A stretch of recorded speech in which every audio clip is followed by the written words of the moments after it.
ಸೌಜನ್ಯ ಪ್ರಕರಣದಲ್ಲಿ ಆರೋಪವನ್ನ ಹೊತ್ತಿದ್ದ ಉದಯ್ ಕುಮಾರ್ ಜೈನ್ಗೆ ಎಸ್ಐಟಿ ಕರೆದಿದ್ಯಾಕೆ? ಉದಯ್ ಕುಮಾರ್ ಜೈನ್ಗೂ ಸೌಜನ್ಯ ಪ್ರಕರಣಕ್ಕೂ ಏನು ಸಂಬಂಧ ಇದೆ? ನಮಸ್ಕಾರ. ದೇಶವನ್ನೇ ಬೆಚ್ಚಿ ಬೀಳಿಸಿದ್ದ ದೆಹಲಿಯ ನಿರ್ಭಯ ಪ್ರಕರಣವಾದ ಸಮಯದಲ್ಲೇ ಧರ್ಮಸ್ಥಳದಲ್ಲಿ ಸೌಜನ್ಯ ಪ್ರಕರಣ ನಡೆದಿತ್ತು. ಧರ್ಮಸ್ಥಳದಲ್ಲಿ 2012ರಲ್ಲಿ ನಡೆದ ಸೌಜನ್ಯ ಅತ್ಯಾಚಾರ ಮತ್ತು ಕೊಲೆ ಪ್ರಕರಣದಲ್ಲಿ ಅಮಾಯಕ ಸಂತೋಷ್ ರಾವ್ ಅವರನ್ನ ಪೊಲೀಸರು ಬಂಧನ ಮಾಡಿ ಬರೋಬ್ಬರಿ 6 ವರ್ಷ ಜೈಲಿನಲ್ಲಿಟ್ಟಿದ್ರು.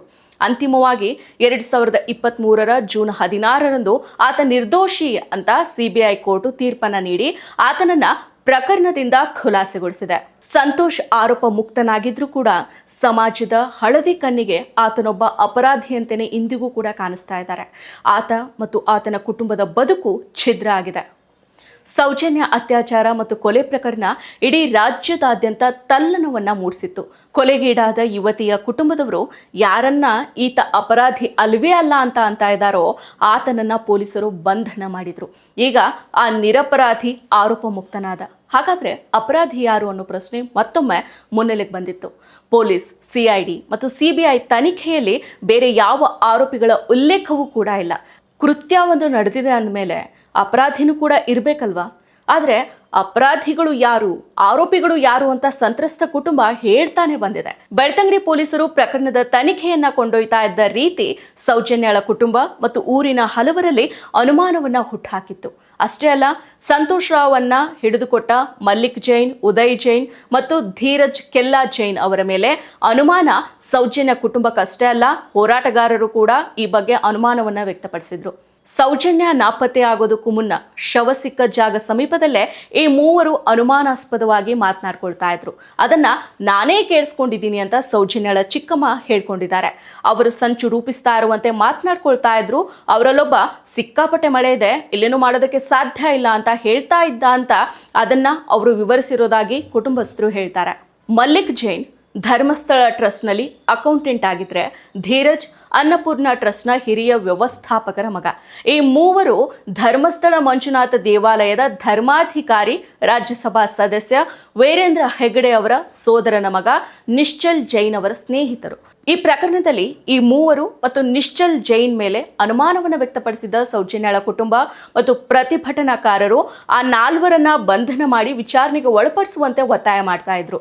ಈ ಮೂವರ ಮೇಲೆ ತನಿಖೆಯನ್ನ ಮಾಡಿ ಅಂತ ಸೌಜನ್ಯ ಕುಟುಂಬ ಅಷ್ಟೇ ಅಲ್ಲ, ಸ್ಥಳೀಯರು ಕೂಡ ಒತ್ತಾಯವನ್ನ ಮಾಡಿದ್ರು. ಸಂತೋಷ್ ರಾವ್ ಕತ್ತಲೆಯಲ್ಲಿ ಕೂತಿದ್ದ ಅನ್ನೋ ಒಂದೇ ಕಾರಣಕ್ಕೆ ಆತ ಕೊಲೆ ಮಾಡಿರಬಹುದು ಅಂತ ಆತನನ್ನ ಈ ಮೂವರು ಅನುಮಾನದ ವ್ಯಕ್ತಿಗಳಿದಾರಲ್ಲ, ಈ ಮೂವರು ಅನುಮಾನ ವ್ಯಕ್ತಿಗಳು ಇವ್ರ ಜೊತೆಗೆ ಸೌಜನ್ಯ ಪ್ರಕರಣದಲ್ಲಿ ಪ್ರಮುಖ ಸಾಕ್ಷಿಗಳಲ್ಲಿ ಒಬ್ಬಾಗಿದ್ದ ಸಂತೋಷ್ ಅವರನ್ನ ಹಿಡಿದುಕೊಟ್ಟಿದ್ದ ಟ್ರಸ್ಟ್ನ ಕಾವಲುಗಾರ ರವಿ ಪೂಜಾರಿ ಕೂಡ ಇದ್ದ. ಸಂತೋಷ್ ರಾವ್ ಕತ್ತಲೆಯಲ್ಲಿ ಕೂತಿದ್ದ ಮಾತ್ರಕ್ಕೆ ಆತನನ್ನ ಯಾಕೆ ಕರೆದುಕೊಂಡು ಬಂದ್ರು, ಆತನ ಮೇಲೆ ಅನುಮಾನಗಳು ಬರೋದಕ್ಕೆ ಕಾರಣ ಏನು ಅನ್ನೋ ಹಲವಾರು ಪ್ರಶ್ನೆಗಳು ಎದ್ದಿದ್ವು. ಇನ್ನು ನ್ಯಾಯಾಲಯ ಸಂತೋಷ್ ರಾವ್ಗೂ ಈ ಪ್ರಕರಣಕ್ಕೂ ಯಾವುದೇ ಸಂಬಂಧ ಇಲ್ಲ ಅಂತ ಹೇಳಿ ಸಂತೋಷ್ ರಾವ್ನನ್ನ ಬಿಡುಗಡೆ ಮಾಡಿತು. ಈ ಬಿಡುಗಡೆ ಬಳಿಕ ಮತ್ತಷ್ಟು ಅನುಮಾನಗಳು ಕೂಡ ಹೆಚ್ಚಾದ್ವು. ಹಾಗಿದ್ರೆ ಅಪರಾಧಿ ಯಾರು ಅನ್ನೋ ಪ್ರಶ್ನೆಗಳು ಮೂಡಿದ್ವು. ಜೊತೆಗೆ ಮರಣೋತ್ತರ ಪರೀಕ್ಷೆಗಳು ಎಲ್ಲವನ್ನೂ ನೋಡಿದಾಗ ಡಾಕ್ಟರ್ ಆಡಮ್ ಕೂಡ ಗ್ಯಾಂಗ್ ರೇಪ್ ಆಗಿದೆ ಅಂತ ಹೇಳಿರೋದು ಕೂಡ ಹಲವಾರು ಅನುಮಾನಗಳನ್ನ ಹುಟ್ಟುಹಾಕಿತ್ತು. ಇನ್ನು ಈ ಮೂವರು ಮಂಪರು ಪರೀಕ್ಷೆಯನ್ನ ಮಾಡಿಸ್ಕೊಂಡಿದೀವಿ ಅಂತ ಪದೇ ಪದೇ ಹೇಳ್ತಾ ಇದ್ದಾರೆ. ಬ್ರೈನ್ ಮ್ಯಾಪಿಂಗ್ ಮಾಡಿಸ್ಕೊಂಡಿದ್ದಾರೆ ಅಂತ ಮೀಡಿಯಾಗಳು ಕೂಡ ಹೇಳ್ತಾ ಇದ್ದಾವೆ. ನಾವು ಕೂಡ ಯಾವುದೇ ಸಾಕ್ಷಿ ಇಲ್ಲದೆ ಆರೋಪವನ್ನ ಹೊರಿಸಬಾರ್ದು, ಅದು ಕೂಡ ನಿಜ, ಸರಿ ಇದೆ. ಆದ್ರೆ ಟಿವಿ ಮಾಧ್ಯಮಗಳು ನೇರವಾಗಿ ಇವರ ಪರ ಮಾತಾಡ್ತಾ ಇದ್ದಾರೆ. ಮುಂದಿನ ತನಿಖೆ ನಡೆಯುವಾಗ ಇವರನ್ನ ಒಳಗೊಂಡು ತನಿಖೆ ನಡಿಬೇಕು ಅಂತ ಸಿಬಿಐ ಕೋರ್ಟ್ ಮಧ್ಯಂತರ ತೀರ್ಪು ನೀಡಿತ್ತು. ಈ ಮಧ್ಯಂತರ ತೀರ್ಪಿಗೆ ಇವರು ಯಾಕೆ ತಡೆಯನ್ನ ತಂದ್ರು, ಈ ಬಗ್ಗೆ ಯಾಕೆ ಏನು ಹೇಳ್ತಾ ಇಲ್ಲ, ಇವರು ಯಾಕೆ ತಡೆಯನ್ನ ತಂದ್ರು? ಮಂಪರು ಪರೀಕ್ಷೆಯನ್ನ ಮಾಡಿಸ್ಕೊಂಡಿದೀವಿ ಅಂತ ಹೇಳೋ ಇವರು ತನಿಖೆಯಲ್ಲಿ ಪಾಲ್ಗೊಳ್ಬೇಕಿತ್ತಲ್ವಾ? ಯಾಕೆ ಸ್ಟೇ ತಂದ್ರು? ಇವರು ಮಧ್ಯಂತರ ತೀರ್ಪಿಗೆ ಸ್ಟೇ ತಂದ ಬಗ್ಗೆ ಮಾಧ್ಯಮಗಳು ಯಾಕೆ ಮಾತಾಡ್ತಾ ಇಲ್ಲ? ಈ ಬಗ್ಗೆ ಪ್ರಶ್ನೆಯನ್ನ ಯಾಕೆ ಕೇಳ್ತಾ ಇಲ್ಲ? ಅದು ಕೂಡ ಅನುಮಾನಗಳಿಗೆ ಎಡೆಯನ್ನ ಮಾಡಿಕೊಡುತ್ತೆ. ಈ ಬಗ್ಗೆ ಹಲವಾರು ಅನುಮಾನಗಳನ್ನು ಸಹ ಹುಟ್ಟಾಕುತ್ತೆ. ಇದು ಒಟ್ಟಾರೆಯಾಗಿ ಸೌಜನ್ಯ ಪ್ರಕರಣದಲ್ಲಿ ನಡೆದ ಹಿನ್ನೆಲೆ. ಈಗ ಧರ್ಮಸ್ಥಳದಲ್ಲಿ 100 ಶವ ಹೂತ ಪ್ರಕರಣಕ್ಕೆ ಸಂಬಂಧಿಸಿದಂತೆ ಎಸ್ಐಟಿ ತನಿಖೆಯನ್ನ ನಡೆಸ್ತಾ ಇದೆ. ಇದೀಗ ಎಸ್ಐಟಿ ಉದಯ್ ಜೈನ್ ಅವರನ್ನ ವಿಚಾರಣೆಗೆ ಒಳಪಡಿಸಿದ್ದಾರೆ. ಧರ್ಮಸ್ಥಳದಲ್ಲಿ 100 ಶವ ಹೂತ ಪ್ರಕರಣದ ಎಸ್ಐಟಿ ತನಿಖೆಗೆ ಸಂಬಂಧಿಸಿದಂತೆ ಬಿಗ್ ಅಪ್ಡೇಟ್ ನಡೆದಿದೆ. ಈ ಮಧ್ಯೆ ಸೌಜನ್ಯ ಅತ್ಯಾಚಾರ ಮತ್ತು ಕೊಲೆ ಪ್ರಕರಣದ ಕುರಿತು ಎಸ್ಐಟಿ ತನಿಖೆಯನ್ನ ಆರಂಭ ಮಾಡಿದೆಯಾ ಅನ್ನೋ ಪ್ರಶ್ನೆ ಕೂಡ ಮೂಡೋದಕ್ಕೆ ಸ್ಟಾರ್ಟ್ ಆಗಿದೆ. ಸೌಜನ್ಯ ಕೊಲೆ ಪ್ರಕರಣದ ತನಿಖೆಯನ್ನ ವಿಶೇಷ ತನಿಖಾ ದಳ ಕೈಗೆತ್ತಿಕೊಂಡಿದೆ. ಆರೋಪಕ್ಕೆ ಒಳಗಾಗಿರೋರನ್ನ ವಿಚಾರಣೆ ನಡೆಸ್ತಾ ಇದೆ. ಈ ವಿಚಾರಣೆಗೆ ಒಳಗಾಗಿರೋರಲ್ಲಿ ಒಬ್ಬರಾದ ಉದಯ್ ಕುಮಾರ್ ಜೈನ್ ತಾವು ಯಾವುದೇ ತನಿಖೆಗೂ ಕೂಡ ಸಿದ್ಧ, ಮತ್ತೊಮ್ಮೆ ತಮ್ಮ ಬ್ರೈನ್ ಮ್ಯಾಪಿಂಗ್ ಅನ್ನ ಮಾಡೋದಕ್ಕೂ ಕೂಡ ಸಿದ್ಧನಿದ್ದೇನೆ ಅಂತ ತಿಳಿಸಿದ್ದಾರೆ. ಸೌಜನ್ಯ ಕುಟುಂಬಸ್ಥರು ಉದಯ್ ಕುಮಾರ್ ಜೈನ್, ಧೀರಜ್ ಕೆಲ್ಲ, ಮಲ್ಲಿಕ್ ಜೈನ್ ಅವರ ಮೇಲೆ ಆರೋಪವನ್ನ ಮಾಡಿದ್ರು. ಅವರ ಪೈಕಿ ಉದಯ್ ಕುಮಾರ್ ಜೈನ್ ಎಸ್ಐಟಿ ಮುಂದೆ ಬುಧವಾರ ಹಾಜರಾಗಿದ್ದಾರೆ.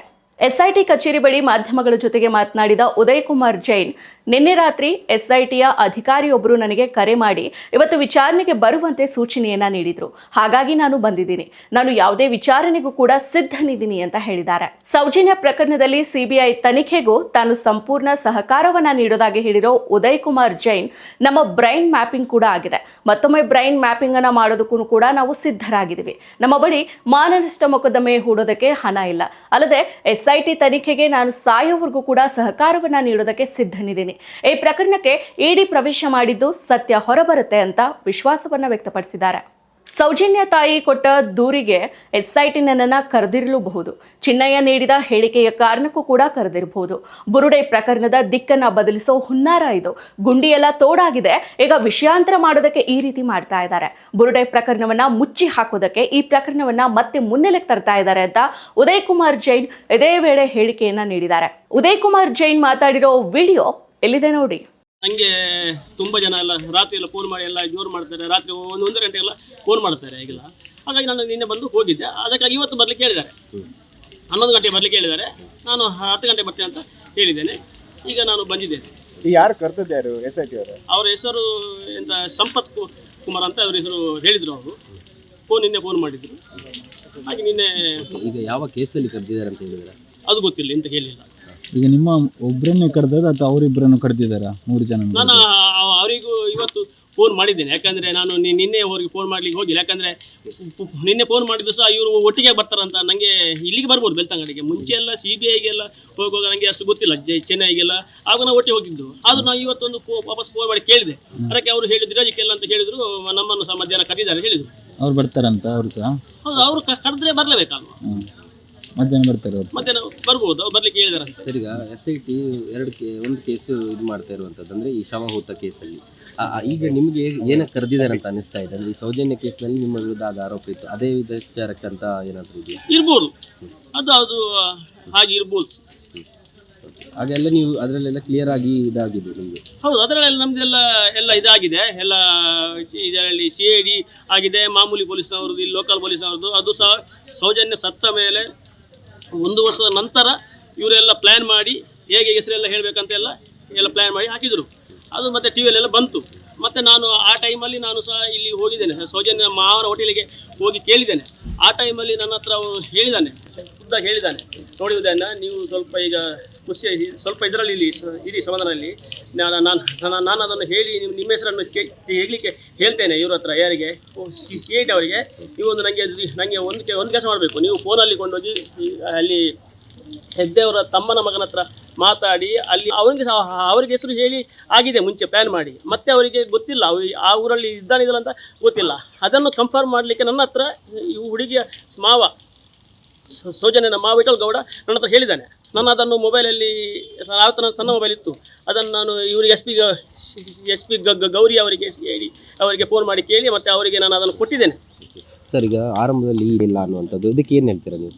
ನೋಡಿ, ಅದಕ್ಕೆ ಏನಂದರೆ ನೋಡಿ, ಈ ವಿಷಯವನ್ನು ತಿಮರೋಡಿ ಮಹೇಶ್ ಶೆಟ್ಟಿ ಒಂದು ಚಾನಲಲ್ಲಿ ಖುದ್ದು ಹೇಳಿದ್ದಾನೆ. ಯಾಕಂದರೆ ಇದನ್ನೆಲ್ಲ ನಾವೆಲ್ಲ ಮತ್ತೆ ಇವನು ಅವರು ಗಿಲಿಯಾರ್ನ ಇದರಲ್ಲಿ ಒಬ್ಬರು ಇವನು ಹುಡುಗಿ ಸೌಜನ್ಯ ಮಾವ ವಿಠಲ್ಗೌಡ ಹೇಳಿದ್ದಾನೆ, ನಮಗೆ ಎಲ್ಲ ಗೌರ್ಮೆಂಟ್ ವಕೀಲಿಗೆ ಎಲ್ಲ ಖರ್ಚಾಗಿದೆ, ಎಲ್ಲ ಎಷ್ಟೊಂದು 1.5 ಕೋಟಿ ಖರ್ಚಾಗಿದೆ ಅಂತ ಹೇಳಿದ್ದಾನೆ. ಅದು ಸತ್ಯ, ಅವನು ಹೇಳಿದ್ದು ಸತ್ಯವೇ. ಅದು ಹೇಗೆ ಇವನು ಸಹ ಹೇಳಿದ್ದಾನೆ, ಮಹೇಶ್ ಶೆಟ್ಟಿ ಸಹ. BS ರೇಖಾ ಅಂತ ಒಬ್ಬ ಜಡ್ಜ್ ಇದ್ಲು, ನಮಗೆ ದುಡ್ಡು ತೆಕೊಂಡು ಮೋಸ ಮಾಡಿದವರೆಲ್ಲ ಹೇಳಿದ್ದಾನೆ ಎಲ್ಲ ಹೇರು ತಿಮರೋಡಿಯವರು. ನಮ್ಮನ್ನಲ್ಲ, ನಾವು ಎಲ್ಲ ತನಿಖೆ ಎಲ್ಲ ನಮ್ಮದು ಎಲ್ಲ ಮ್ಯಾಪಿಂಗ್ ಅದೆಲ್ಲ ಆದ ನಂತರ ನಮ್ಮನ್ನು ಆ ಟೈಮಲ್ಲಿ ಇದ್ದದ್ದು ಬೇರೆದದ್ದು ಬೇರೆದದ್ದು ಜಡ್ಜಿ ಅವರೆಲ್ಲ ತನಿಖೆ ಎಲ್ಲ ಆಗಿ ಆಗಿ ನಮ್ಮನ್ನು ನಮ್ಮ ತನಿಖೆ ಆದಮೇಲೆ ಎಲ್ಲ ಬಿಟ್ಬಿಟ್ರು. ಬ್ರೈನ್ ಮ್ಯಾಪಿಂಗ್ ಆಗಿದೆ ಇಲ್ಲಿ ಆಗಿದ್ದು ಇದರಲ್ಲಿ ಆಗಿದ್ದು ಬೆಂಗಳೂರಲ್ಲಿ. ನಾವು ಅದಕ್ಕಿಂತ ಮುಂಚೆ ನಮಗೆ ಬಂದು ನಾವೇ ಖುದ್ದಾಗಿ ಹೇಳಿದ್ದು. ಆಗ ಹೇಳಿದ್ರು, ಪೊಲೀಸರು ಹೇಳಿದ್ರು, CBI ಅವರು ನೀವು ಅದಕ್ಕೆ ಕೈಯಲ್ಲಿ ಬರೆದು ಕೊಡಬೇಕು. ನಾವು ಆ ಟೈಮಲ್ಲಿ ಇಲ್ಲಿಗೆ ಹೋಗಿ ಚೆನ್ನೈಗೆ ಹೋಗಿದ್ದೇವೆ. CBI ಅವ್ರ ಹತ್ರ ಮಾತಾಡಲಿಕ್ಕೆ ಹೋಗಿದ್ದು ಚೆನ್ನೈಗೆ. SP ಅವರಂತ ಇರಬೇಕು, ಅಲ್ಲಿ ಬರೆದು ಕೊಟ್ಟು ಮತ್ತೆ ನಮ್ಮನ್ನು ಇಲ್ಲಿ ಬರಲಿಕ್ಕೆ ಬೆಂಗಳೂರಿಗೆ ಬರಲಿಕ್ಕೆ ಹೇಳಿದ್ದಾರೆ. ನಾವು ಅದು ಸಹ ಇದು ಮಾಡಿ 3 ದಿನ ಮಾಡಿದ್ದಾರೆ. ಒಂದು ದೊಡ್ಡ ಕುರ್ಚಿಯಲ್ಲಿ ಕೂತು ಎಲ್ಲ ಇದಕ್ಕೆಲ್ಲ ಕೈಯಲ್ಲೆಲ್ಲ ಇಟ್ಟು ಅದಕ್ಕೆಲ್ಲ ನಮ್ಮ ಹತ್ರ ಎಲ್ಲ ಪ್ರಶ್ನೆ ಕೇಳೋದು, ಅದು ಬೇರೆ ಮಾಡಿದರು. ಒಂದು ಕೋಣೆಯಲ್ಲಿ ಎಂತ ತಲೆಗೆಲ್ಲ ಜೆಲ್ಲೆಲ್ಲ ಹಾಕಿ ಎಂತ ಟೊಪ್ಪಿ ಎಲ್ಲ ಎಂತ ಸೂಜಿ ಎಲ್ಲ ಏನೋ ಹಾಕಿ ಅದು ನಮ್ಮ ಹತ್ರ ಅಲ್ಲಿ ನಾವು ಏನು ಮಾತಾಡಲಿಕ್ಕಿಲ್ಲ, ನಾವು ಸುಮ್ಮನೆ ಕೇಳೋದು ಮಾತ್ರ. ಅದು ಆಚೆಯಿಂದ ಏನಾದರೂ ಪ್ರಶ್ನೆ ಆ ಥರ ಬರ್ತದೆ, ಆ ಥರ ಮಾಡಿದ್ದಾರೆ. ಅದು ಮಾಡಿದ ನಂತರವೂ ಸಹ ನಮ್ಮನ್ನು ಈ ಇದರಲ್ಲಿ ನಮ್ಮ ಹೆಸರು FIR ಇಲ್ಲ, ಏನಿಲ್ಲ, ನಮ್ಮನ್ನು ಬಿಡಲಿಕ್ಕೆ ಇದರಲ್ಲಿ ಸಂಬಂಧ ಇಲ್ಲ ಹೇಳಿದ ನಂತರ ಸಹ CBI ವಕೀಲರು ಅಂದರೆ ಇವರು PP ವಕೀಲರು ಶಿವಣ್ಣ ಪೆರ್ಲಾ ಅಂತ ಅವರ ಮುಖಾಂತರ ಸೌಜನ್ಯ ತಂದೆ ಚಂದ್ರಪ್ಪ ಗೌಡರು ನಮ್ಮನ್ನು ಇದು ಸಾರೋಪಿ ಅಂತ ಮಾಡಲಿಕ್ಕೆ ಆ ಟೈಮಲ್ಲಿ ಇರೋದು BS ರೇಖಾ ಅಂತ ಜಡ್ಜ್ ಅಂತ ಇವರೇ ಹೇಳಿದ್ದಾರೆ. ಯಾರು, ನಾನು ಹೇಳೋದಲ್ಲ, ತಿಪರೋಡಿ ಹೇಳಿದ ಮಾತು ಅವರು ಹೇಳಿದ್ದಾರೆ. ಅವರೇ ಅಂತ ಹೇಳಿದ್ದು ನಮ್ಮನ್ನು ಸಾರೋಪಿ ಎಂದು ಮಾಡಿದ್ದು. ಈಗ ನಿಮ್ಗೆ ಮಾತ್ರ ಮಾಡಿದ್ರೆ ಮತ್ತೆ ಎಲ್ಲರಿಗೂ ಆಗಿದೆಯಾ? ಆಗಿದೆ. ಮತ್ತಷ್ಟು ವಿಶೇಷ ವಿಡಿಯೋಗಳನ್ನು ನೋಡಲು ಮತ್ತು ಹೊಸ ವಿಡಿಯೋಗಳ ಬಗ್ಗೆ ತಿಳಿಯಲು ಈ ದಿನ .com ಯೂಟ್ಯೂಬ್ ಚಾನೆಲ್ ಸಬ್ಸ್ಕ್ರೈಬ್ ಮಾಡಿ ಮತ್ತು ಬೆಲ್ ಐಕಾನ್ ಕ್ಲಿಕ್ ಮಾಡಿ.